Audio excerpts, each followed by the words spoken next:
Hello, Dr. Bill here. Today we're going to take a look at similar triangles and other related concepts that will come up frequently on the PSAT, SAT, ACT, and other standardized tests, right? So let's see what we have going on here. We have two triangles, right? Here on the left, triangle ABC has measures of the sides. Triangle DEF does not. But it says in the figure, or in the pictured figure, triangle ABC is similar to triangle DEF. What is the value of the cosine of D, right? So this is our cosine. Oftentimes we represent that by the Greek letter theta. And a lot is going on here. We have similar triangles, right triangles, SOHCAHTOA. So let's take a look at what we can do to solve this quickly and easily. First of all, we need to remember that with similar triangles, the corresponding angles are equal, but the sides are just proportional, right?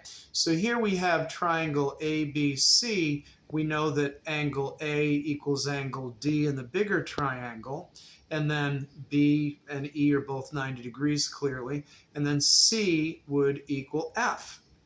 Okay, here what we don't know is how the sides relate. We only know, again, that they're proportional. Now, in reality, triangle DEF is sort of a little trap laid out to, distract you. When they're asking for the cosine of angle D, it's really the same as cosine of angle A because they're the same angles. Here, if we just go with the cosine of D, we don't know the sides, so how could we know the cosine? So what we're going to do is we're going to work on the smaller triangle again. Ultimately, it's going to be the same answer for the value of cosine D.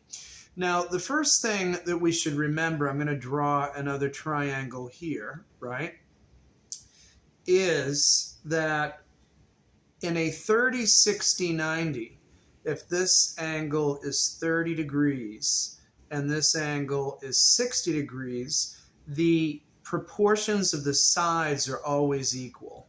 So when I see that this base is 2 and the hypotenuse is 4, what it tells me immediately is that this is a 30, 60, 90 triangle. Why does that matter? Because in a 30, 60, 90 triangle, the sides always exist in the same proportion.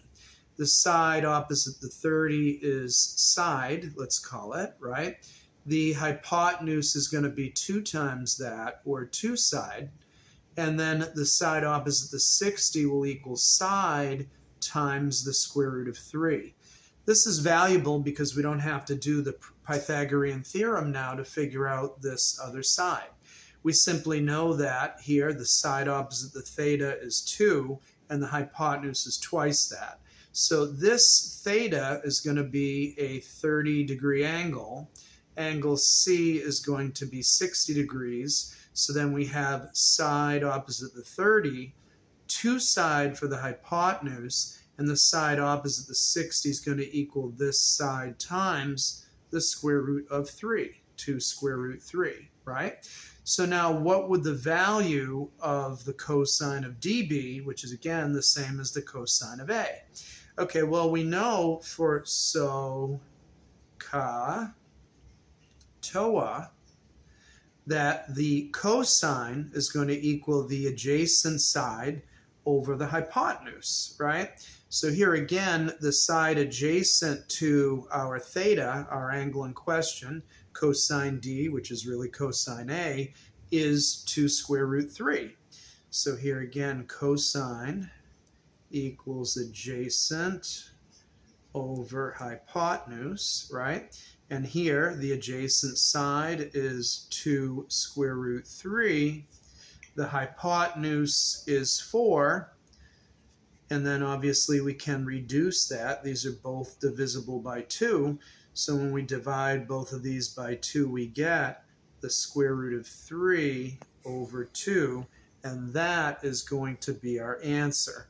So here the value of cosine D is the square root of 3 over 2.